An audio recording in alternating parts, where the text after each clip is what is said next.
Alright guys, welcome to episode 5 of Total Extreme Wrestling. The greatest YouTube series on YouTube at the moment, apart from every other series out there. But it is time for Raw. We are in week 3 of February, the last Raw before the Elimination Chamber. I don't know where we're holding tonight's show, but before we get stuck into it, we have some backstage incidents to deal with. So let's find out what those things are, and hopefully no one's committed murder or took too many drugs and died of an overdose. And it's an incident involving Shane McMahon and KANE. So here we go. Is this 2003 or what's going on, guys? Shane McMahon was brought before the wrestlers' court accused of being an hour late to pick up his assigned travel partner. Who would Shane McMahon be picking up? The Mean Street Posse? His limo driver? Maybe it was KANE. What's going on here? What year is this? Maybe he's supposed to pick up KANE in the limo, smashed into him instead. Anyway, KANE found him guilty and sentenced him to pay for his travel partner's meals for the next 3 shows. Shane McMahon has a driven personality and currently has normal morale. I want to know, it's had a small positive impact on Shane. I want to know who Shane's travelling with. Can we get Shane to wrestle, guys? I would like to see him Where the back. fuck is Shane actually, come to think of it? Haven't seen Shane in a while. But with that said, I think we're ready to get into tonight's show. It's a big one. So let's do it. Let's go. Let's see what the card is looking like as we start tonight's show here. I would do the theme song, but I've no idea what it is. It's 20 to 1. No, that's a 5 year ago one. Ah well, fuck it. Pre-show action, guys. Nobody cares. 20 to 1. You better run. And a pre-show about that terrible wrestling and non-existent crowd heat. Most of our matches have that for some reason. The Hurt Business defeated Lucha House Party. Cedric Alexander got the pin on Grand Metalik. In-ring performances, nothing really stood out there. Cedric Alexander had the best at 55, but there was only 6 points within the 4, so evenly matched performances from all 4 guys, and it got a 53 segment rating, so you know what, we won't cry over it. Plus it's the pre-show, it didn't really matter at the end of the day. Up next, we have R-Truth against Akira Tozawa. Pre-show fight that had subpar wrestling and little heat. R-Truth defeated Akira in 8 minutes and 18 seconds by pinfall for corkscrew scissors kick. R-Truth makes defense number 2 of the 24/7 title. 24/7 title being defended on the pre-show. I mean, I think that pretty much sums up the title. Got a 60 segment though, which is no bad. I like R-Truth though, guys. He's a good guy. I think we need to try and find a way to get him in a feud. Drop him the belt and give him the world title, man. Awesome truth. It's hard to take him serious though, the shit that he's, you know what I mean? Like, how can you go from fucking absolute jobber that loses to that Rosenberg guy to a credible? Doesn't make any sense. I don't quite know what I saw there, because my name is Peyton Royce. Sonya Deville. And Jesus. up next, the final pre-show match of the night. And it's the returning Epico Cologne, who was nearby, and we thought we'd hire him for one night only. And in a terrible pre-show match, Carlito defeated Epico Cologne in 9:37 by submission. Should it really be taking Carlito that long? Probably not there, but... What submission does Carlito use? I don't know. Backstabber into the crossface? Probably why it's not fucking mentioned it, like. Who does that move? I don't really know who does that move. Sasha Banks. That's all. Carlito had an in-ring performance of 59, Epico 48, and the coach and Booker T have good chemistry when calling matches together. So at least the coach, Jonathan Coach and Booker T are doing a good job. So at least there's something there. But anyway, there you go. That's the pre-show matches all taken care of. Let's get into the main show. Can we deliver our best rating since this series began? Let's find out. Currently, the top Raw to beat, I believe, is 63. Do you want to watch some wrestling? 66, isn't it? 66. Aye, it's 66. Let's see. Last week was 66. Let's see how we get on here. So Raw opens up with highlights of last week's main event between Randy Orton and KANE. Shows KANE standing over Alexa Bliss with a match in his hand as Raw goes off the air. So a wee highlights for last week, and this got a 70 rating. No bad. No fucking bad there, 70 rating. We'll take that. I guess it's better than what we normally get. So we'll take it. Yep. Yep. Camera cuts to KANE backstage in a dark room holding a lit match in front of his face. Alexa Bliss stands in front of the big red machine and tells Orton that the voices he hears in his head are real and that they are coming for him. KANE says Orton thinks he's some sort of monster because he set the Fiend on fire. KANE says he's been burning down everything that's passed since the day the devil put him on Earth. Yes, KANE wasn't born because only humans are born. KANE was fucking sent to Earth by the devil, I guess. I mean, why not? After he killed Isaac Yankem. It definitely sounds better than KANE came out his mother's stomach and had a privileged life brought up for 18 years before he went down a sad path. and then started Do the torturing rabbits and shit, you know what I mean? So Kane's never been pure, he's just been fired onto this planet by... Shut up a few schools as well. Anyway, Kane tells Orton, when you play with fire, you will get burnt, and challenges the Viper to an Inferno match in the Elimination Chamber. Alexa Bliss asks Randy, is he going to let them in on Sunday? She then proceeds to blow out the match, and the room is filled with blackness or darkness or whatever. And it got a 68 rating segment. I thought it was a good way to start the show, to be honest. Yeah, it continued off last week's, but obviously this game doesn't think so. Inferno match, then if Orton accepts, it's I guess it was going down that route. There's been a lot of fire used, I guess. We've got matches, Straight fire. We've got gasoline, we've got people getting burned, we've got the big red machine, we've got everything here. But what we don't have is a segment rating of 70 or higher, but we'll take this. Kane improvised well, Alexa Bliss did a masterful job, and the angle got the crowd hotter. You know what, I think it's a decent start to Monday Night Raw if you don't count the highlights. This is technically the start, and I think we'll settle for that. It's 68. Let's move on. Hopefully the rest of the night can be pretty good. Ooh, first match of the night, and about that little heat and embarrassing wrestling. Mickie James defeated Naomi in 5:37 by pinfall with a chick kick. In-ring performances, Mickie James only a 44, Naomi a 54. Mickie James debuted at her Monday Night MILF gimmick, and it has got an initial rating of poor. Oh, well, 44, like. The colour commentary gave the match a boost. The match was poorly placed. Well, what would the match have been without the boost? The crowd were already hot and didn't need working. Okay, I guess the opening segment got the crowd buzzed, and this just fucking... I'll put it this way, I mean, killed them. if I was watching Raw and this match came on after that opening segment, I mean, I'd probably go to bed. Oh, there you go. Oh, man. Jesus Christ. Handle changes? What changes? There's nothing. Right, okay. Fair enough. Up next, Jerry Lawler gets in the ring, interviews Mickie James after a match. Mickie says the Monday Night MILF has arrived on Raw. Lawler says he wishes she arrived 30 years ago. Woohoo! James says she wants the Women's Championship. King looks puzzled and then out of nowhere gets excited as he realises Mickie James is a MILF, therefore must have a daughter. Nancy Lawler getting excited, damn it. But only a 39 rated segment, so I mean... Well, Jesus. Oh, come on. That would be like a 98 or something. I think Mickie James is killing it here, because... Well, maybe the WWE just doesn't condone nonsense, and that could be the problem. We can go to handle changes here. Mickie James is considered recognisable and has a warm momentum. She's currently a babyface. Mickie James can work as either a babyface or a heel. She's set to turn and has been building up for 2 segments. Her current gimmick is Monday Night MILF. Has been rated as poor. She does not have a gimmick. I will turn her heel. Fuck it. Yep. Turned heel. There you go. The turn was a complete success. Well, based on the rating, I'd say it was a bit of a fucking complete disaster, but yeah, we'll have to take it. 39 rating up next. No chance, that's what you've got. You son of a bitch. McMahon is in his office. He announces tonight there will be a series of beat-the-clock matches involving the participants inside the Elimination Chamber, and whoever win their match in the quickest time will enter number 6 in the chamber. It's got a decent rating, 60. I mean, well, it's decent. For McMahon, I'm expecting 70s. Like, what did McMahon disappoint in? Did he do anything bad? Got a very good gimmick, amazing heel. Devon did some good work. Yeah, by the way, what's his name is off the show tonight. Angle's fake son, Jason Jordan. Aye, thank God. He's not booking anything. He's getting sent back to NXT. Fuck him. Anyway, 62 rating. This is no bad. And in the first beat the clock match, Braun Strowman taking on Matt Riddle in a decent match. Braun Strowman defeated Matt Riddle in 6:26 by pinfall with a standing triangle choke. Gets a 61 rating. Braun Strowman in-ring performs at 80. He seems to be good. That's it. I think it's because his matches are short and that suits him. Yeah, well, but you know, I don't want him to go too long here. Anyway, decent match. 6:26. Do you think that'll be beat tonight? 61, I should be. No, 6:26, the time limit. Well, I think both could be beat, but then again, Strowman is the guy you'd expect to make quick work of his opponent. So there you go. I mean, we'll see what happens there. Braun Strowman, though, doing a decent job. I hope 61's beat. In the first beat the clock match. Up next, with an angle with McMahon and Drew McIntyre. Drew enters McMahon's office. McIntyre says he wants to prove to Vince that he is a fighting champion and that he is the man to lead this company forward. Drew says he wants to enter the chamber first.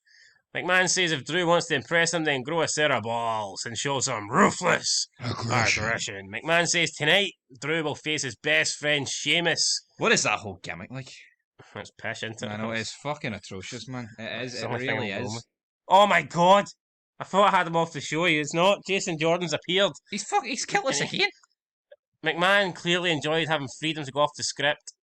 Drew McIntyre apparently didn't do anything. He just kind of stood there.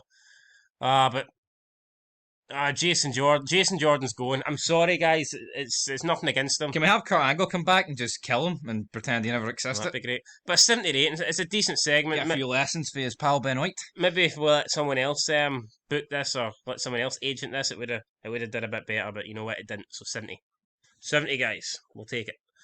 Up next. And about a decent reaction from the crowd, but subpar wrestling, the New Day defeated the Viking Raiders in 6:04. If this was a beat the clock match, the New Day would be entering last. But thank God they're not in it, guys. Kofi pinned Diver with a Trouble in Paradise. Kofi Kingston carried the match in terms of in-ring performances. Okay, so Kofi Kingston was head and shoulders above. How can this get a 69 rated segment rating? Kofi Kingston in-ring performance is 76, so he looks like he did the job there. Kofi Kingston and Xavier Woods have great chemistry when teaming together. They got a bonus for tag team specialists, and Kofi Kingston benefited from a groundswell of public support. And as planned, this match brought the fans back down a little.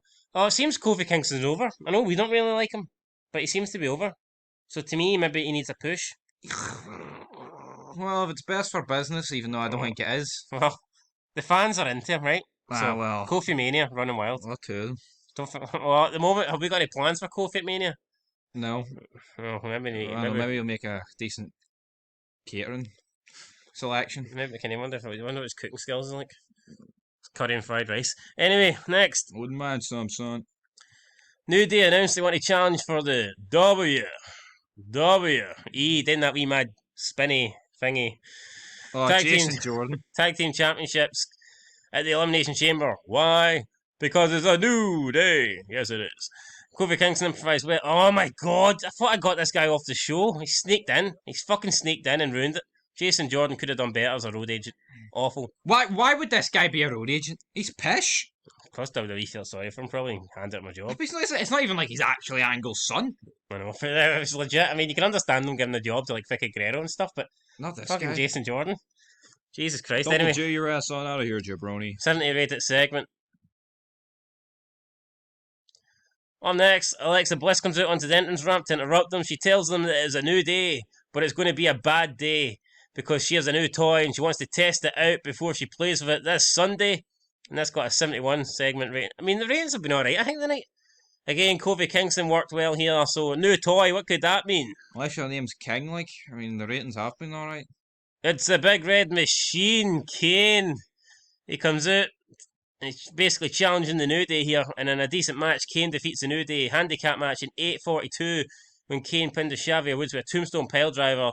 Kofi Kingston carried the match in terms of in-ring performances. Kane had an in-ring performance of 64, Kingston 78, Xavier Woods 61. Jason Jordan again, fucking ruining everything here, man. What an arsehole. Xavier Woods took a stunt bump during the match. Big stunt bump. It's 56 rating. I think that's a bit poor. I expected that to do better. Maybe because we've buried the New Day with a 53-year-old man. No. That could be it. Well, Kofi Kingston never complained. Fair play to him. See, I respect that. Unlike Ricochet fucking went mental because Ali was going over. Maybe they should check Twitter's Kane's Twitter feed for a few years ago and see what he said and he hang racist, and then they might have complained. We're not putting that Trump guy over. But anyway, there you go. Kane goes over. He's a Republican, what? Kane goes over the New Day, and he gets a 56 segment. It's an old day. Segment rating. After the match, Randy Orton appears on the Titan throne. Hey. Orton says the voice in his head are telling him to do something he hasn't done in a long time, and that's kill a legend. Orton says he has no weaknesses and accepts the Inferno match. So Orton then accepts. It's got a 70 rating. Everyone doing good, Green? Everyone doing good. No Jason Jordan here to ruin it. Everything looked pretty fucking good to me, and we'll take that. It's a decent segment, 70 there. Orton accepts the match. So that means we've got Inferno. Elimination Chamber shaping up to be a half-decent show. An Inferno Elimination Chamber match, that would have been good. It would be pretty good, like, but... Odds on fire. Let's see, up next. Jeff Hardy and Khalid are in the locker room getting prepared. Jeff closes his bag and No tells wonder what's in the bag. Jeff tells Carlito he is up next there in the number 6 spot in the chamber. Carlito tells Hardy that is cool, and that he also has something cool he needs to do tonight. So that is also cool. So there you go. I don't really know what's happening here. Jeff Hardy and Carlito just backstage hanging out, I guess. Jeff Hardy maybe high, Carlito chewing on an apple, perhaps. Who knows? Who knows? 63 rating. It's not bad. Inject the meth into the apples. It's not bad. Apple meth. Meth apples. Here we go. Juice. Up next. God damn. And a beat the clock match, and about the decent reaction from the crowd, but subpar wrestling. Jeff Hardy defeated Angel Garza in 8:51 by pinfall with a twist of fate, or twist of hate even. 65 segment rating. Jeff Hardy and Angel Garza have pretty good chemistry, and it lifted the match, but it didn't lift it that much because it only got a 65 rating. So thoughts on that? Jeff Hardy wins his match, but doesn't beat the time. Oh, it's no bad, but at the same time, if Hardy's aging and Angel Garza's supposed to be top notch, why is he a 54? I don't know. But anyway, Hardy goes over, but he doesn't get number 6. Braun Strowman still holding on to that Short spot. by about 240. 240 there, so Braun Strowman still the time to beat with 6:26. Let's move on then to the next segment here. Got an angle with Drew and Sheamus are backstage talking. Sheamus says, Listen, fella. Listen, fella. Sheamus questions whether maybe Drew should let him win tonight in quick fashion to secure the number 6 entry in the chamber match. Drew laughs it off's a joke and tells his friend he will see him out there. But Sheamus is kind of left standing thinking, well, it wasn't a joke, jabroni. It wasn't a joke, fella. You're entering first, so why not give me something, fella? Why not give me number 6? Anyway, fella. It's got a 65 rating. No bad. Fella. No bad, fella. No Fella. bad. Anyway, 65. You're a piss champion, fella. Oh, well, I mean, if this guy's supposed to... Oh, he's carried us through the pandemic. Well, he's certainly no carrying the ratings through the pandemic, which is this shit show. We're only 3 episodes into Raw and he's almost killed us. I know. I mean, fuck me. No. Anyway, up next. Fella. Oh. And about that didn't have much heat and terrible wrestling. Lacey Evans defeated Mandy Rose in 5:56 by pinfall with a swinging neck break after distraction for Ric Flair. Woo! Woo! And they got 56. Which no is bad. No bad. I expected like 41 or something. Ric Flair did some good at work. Did some good work at ringside, and Lacey Evans and Ric Flair have excellent chemistry together. Woo! I mean, that really helps them having excellent chemistry. I mean, it would kind of be shit if you're doing a storyline and they don't have good chemistry. But anyway, 56 guys. Oh, Tyson Kidd doing some good work. Big Tyson Kidd. Apparently he wanted to be in the Rumble. McMahon said no. Nah, you're not a star, mate. Well, let's be honest, like, the guy's not, is he? No. He probably thinks he's better than Hurricane. After the match, Charlotte runs down to the ring, tries to get her hands on Evans, but Lacey manages to escape under the bottom rope and gets away with Ric Flair up the ramp there. So Lacey Evans and Ric Flair, running up the ramp, basically, getting away from Charlotte. Charlotte doesn't give chase because once you're in the ring, there's like an invisible barrier and you can't leave. Damn right. So there you go, a 67 rated segment. Road Agent Report, yeah, there you see it. So that storyline has advanced there. 67, no bad. Up next,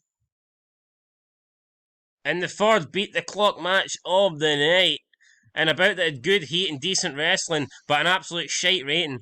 Drew McIntyre defeated Sheamus in 14:51 by pinfall with a Scott drop. What the hell's a Scott drop? I don't know.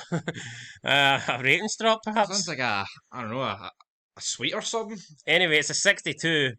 Drew had a performance of 79. Sheamus had an in-ring performance of 62. Not great here. Drew McIntyre was entering first regardless of whether he won or lost, so it doesn't really change anything. But Sheamus had the opportunity to take that number 6 spot in the chamber and he hasn't done it, so who knows where Sheamus will be entering. But at the moment, it's still Braun Strowman who's leading the way. I don't think he'll be beat, guys. Up next. I mean, McIntyre's the champ and he jobs it.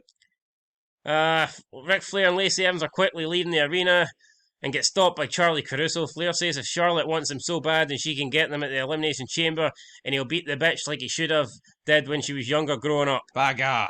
Woo!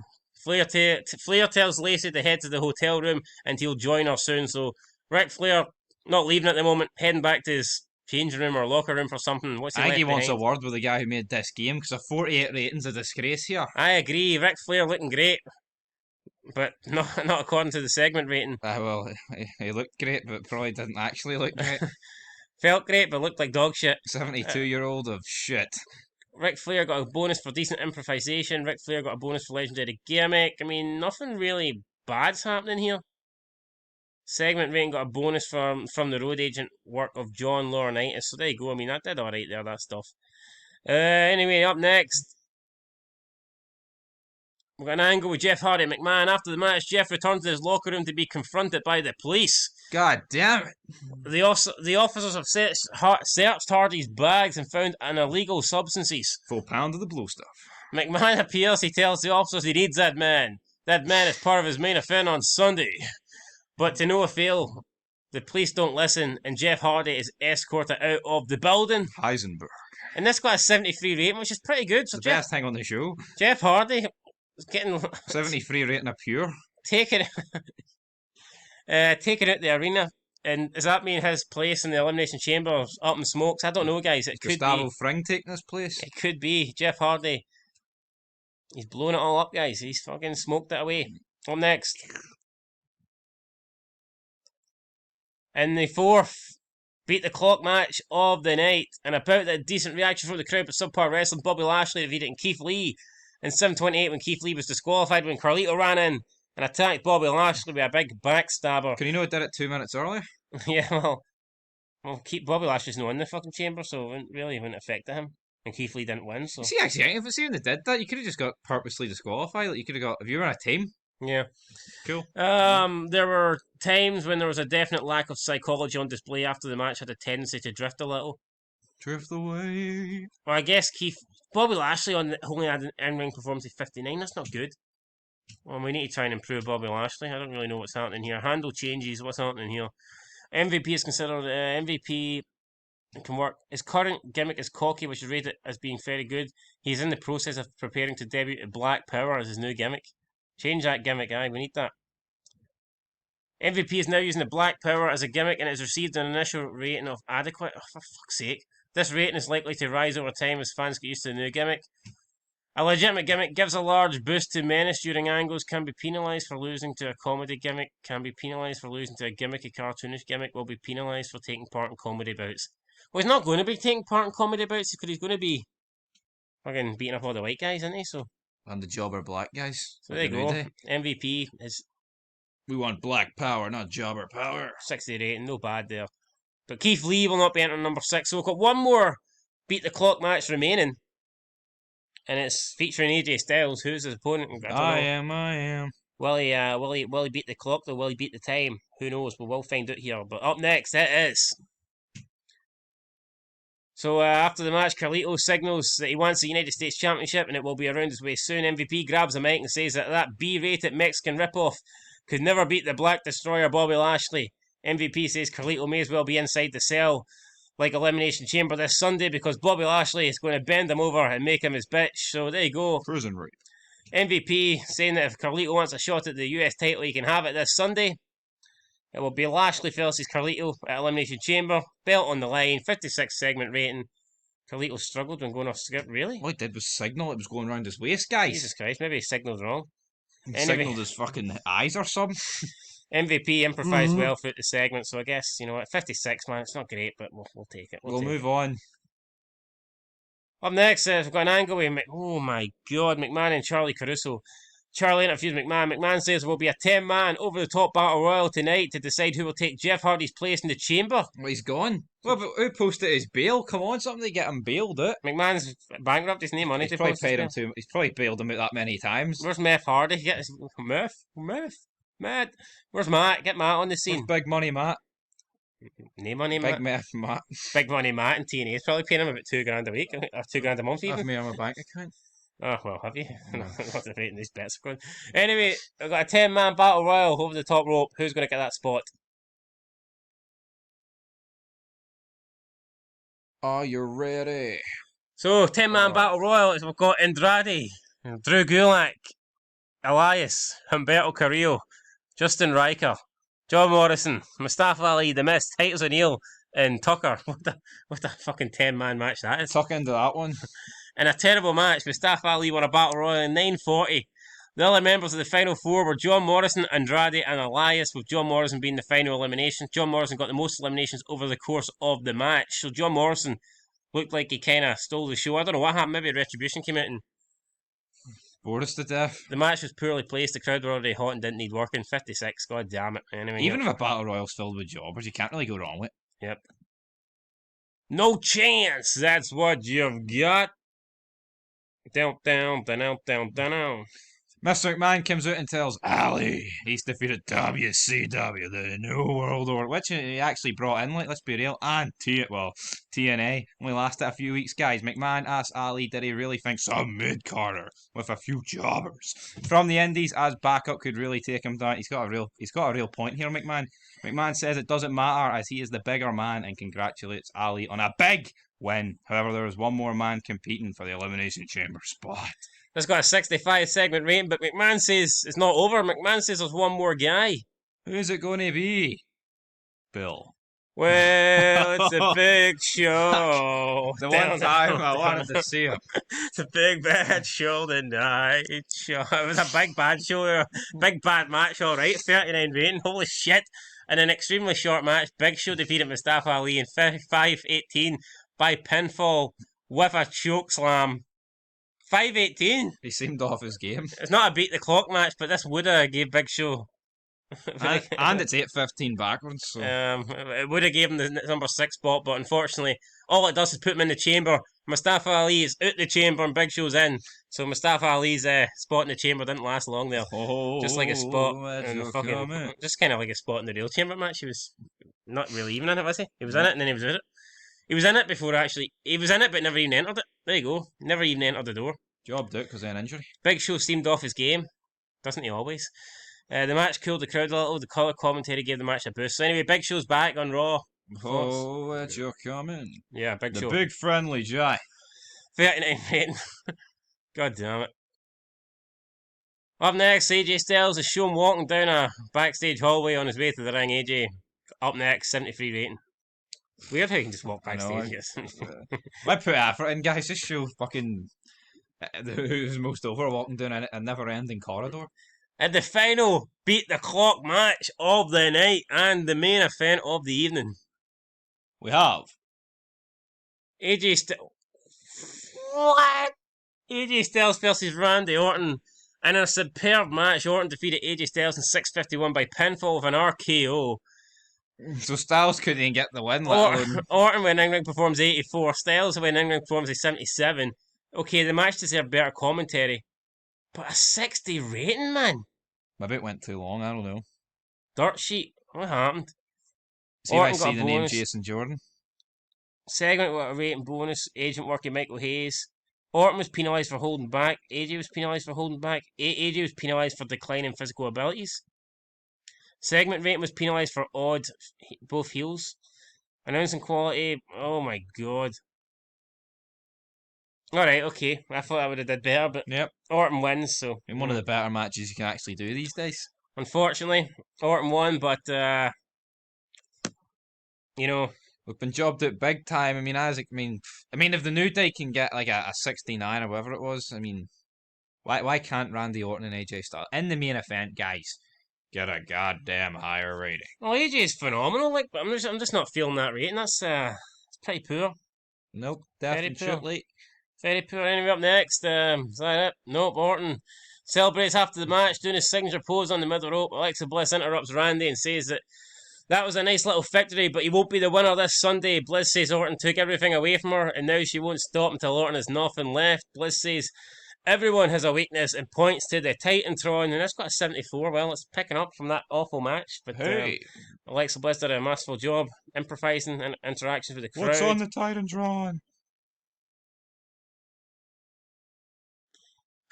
Kane is backstage holding up a bloodied and battered Ric Flair. What the hell's happening here? Kane laughs at Flair and finds it funny how Rick was offering Randy help last week, but it doesn't look like he can help anyone, not even himself.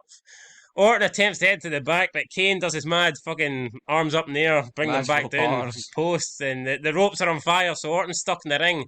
Ropes are burning, the ring's burning, Orton can't move, he's trapped, he ain't able to leave. Kane tells Orton, does he really want to see a legend be killed? Kane obviously referencing what Orton said he'd kill him this Sunday. Kane tombstones Flair on the concrete floor. As Raw goes off the air, Flair goes off the air. Flair could be permanently fucking wiped out here. He won't be making it to the hotel room. No, he won't be making it to the hotel room after all. Fucking room. Randy Orton looked good. Alexa Bliss improvised well. The angle got the crowd hotter, and it got a 74 rating to end the show, which I think is retrieved a bit. So, I mean, Jesus Christ, Ric Flair bloodied, tombstoned on the concrete. Orton in the ring, but to turn to a crisp. What's going to happen, guys, at Elimination Chamber? That is it from Raw's perspective. Are you ready? We've still got one more show, SmackDown, before we get to the pay-per-view, but let's see, what are we going to get here? What are you going for? I'm going for a 65. Yeah, there was no good matches. Like, no. There was some good segments, but the matches weren't good enough. Even you know what? then, it could be about a 60 if I'm being honest. I'm going to go for a 65 here. Hopefully we get saved and we get a half-decent rating. Are you ready for a bad rating? Oh, my 58, God. that is not good. Ah, man, that's very poor. The show lost its popularity in 45 regions. And the general feeling is WWE don't have enough interesting storylines going on.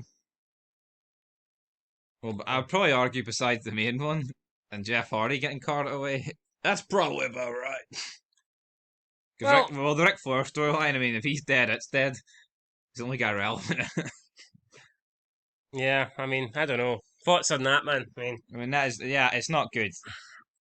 I mean, 45 regions. I mean, what is that? Is that like 45 states, or just like some shit like across the world, or? that. I think it's across the world. I don't fucking know. I mean, Right, guys. Anyway, that was it there from Raw. Actually disappointed. We'll see if there's any news, or we'll see what's happening. But that was poor. Super Dragon. In terms of TV rating, what are you going for? In fact, many viewers do you think we're going to get? What we got last week? I believe it was 2.6 million. I'll go with 2.4. Show rating of 3.05, 2.2 million viewers, or 2.3. What was the rating on USA Network? 1.4 million. Jesus Christ. Jesus, man, that is not good. An attendance of just over 8,500. That's not good at all, man. That is not good at all. WWE crisis. The future looks bleak for WWE as reports indicate that the company is in a complete tailspin, with audiences dropping rapidly and many of the top stars on the brink of walking out. Some insiders have even stated the company could be out of business by the end of the month. More news as it arrives. Jesus Christ, WWE's in a crisis, man. What the hell? What the hell is that all about? Noah have hired some. Hold on, guy how's it going to be out of business by the end of the month? Who the fuck's writing this? Davey Boy Meltzer? I don't know who this guy is, but Noah have hired him, so this dude's signed for. What's Noah? I thought that was the guy's name. Jesus Christ, Dr. Wagner. Nah, he's good. Any news he's here? a doctor, he can sort himself out. WWE fall to medium size. World Wrestling Entertainment have fallen to medium size. Okay, interesting. World Wrestling Entertainment have entered a shocked phase due to falling in size. For a few weeks, up to 1 month, the company will be unable to gain any popularity through shows. WWE have entered a cooling down period. They've entered a 6-month cooling down period after falling below big status. Until this phase is complete, the company cannot rise back to big, even if they meet the criteria. God damn it. Well, I guess if we're falling a wee bit, maybe that takes some pressure off us. I don't know. Drug test fees are in. Jeff Hardy's obviously screwed us there, 14 grand. The Raw viewing figures, yeah, it wasn't good. USA Network are unhappy. Didn't meet the requirements. I mean, all the companies are. No one's happy, guys. No one's fucking happy at the moment. It's a bit of a disaster. I'm not going to lie, guys. It's all went to shit. Let's have a look at the storylines. We should just let drugs and alcohol be allowed. Ali's retribution here, 59. Edge's road to WrestleMania didn't happen. Neither did this. The whole father-daughter thing. The storyline's considered hot, even though it's only got 57 heat here. So, and to be fair, it was going pretty well up until that week, and that is by far the lowest rated segment that it's had. So 48, Flair and Lacey Evans leaving the arena. Well, Flair didn't leave. Well, he did leave in an ambulance after the show went off the air. Raw Elimination Chamber. I mean, Big Show's been added to this now, so it'll be interesting to see what happens. How's he going to go on in the Chamber match? We really don't know. The return of the Fiend. It's doing alright. Apart from the new KANE handicap match against the New Day, everything on Raw was pretty good in terms of ratings. So, we've got that. The Hurt Business. Carlito wants the title. Bobby Lashley defeated Keith Lee. Didn't really do much. Still at a 60 rated segment. So, overall, guys, there's the storylines on Raw. Maybe we need to add a couple more, but really, what more can you do? I'd love to see what this game would rate real life. I'd love to see it, but anyway, let's see what that Raw did then. There it was. So I mean, overall, not good there. On USA Network, we did 1.485. What did we do the week before? 1. I got the 1.6. rating right. So we've dropped. Jesus Christ, we've dropped about 200,000 in space of a week. That's pretty poor, guys. Anyway, that's probably going to do it here. I don't think there's anything else really to show you. I mean, we're pretty much shocked here. I cannot believe it. Lost for We've words. got it. There's no newsworthy news here. So yeah, guys, that will do it. Then that's the final Raw before we go into Elimination Chamber. So make sure that you like and subscribe. SmackDown will be out on Friday. Hopefully we can have a decent show from SmackDown, the Blue brand. And hopefully they can do something good and try and, I don't know, lift the spirits here, because that was an absolutely devastating blow on Raw. Anyway, guys, that's going to do it. Until next time. Are you ready for a 58 down, down, down?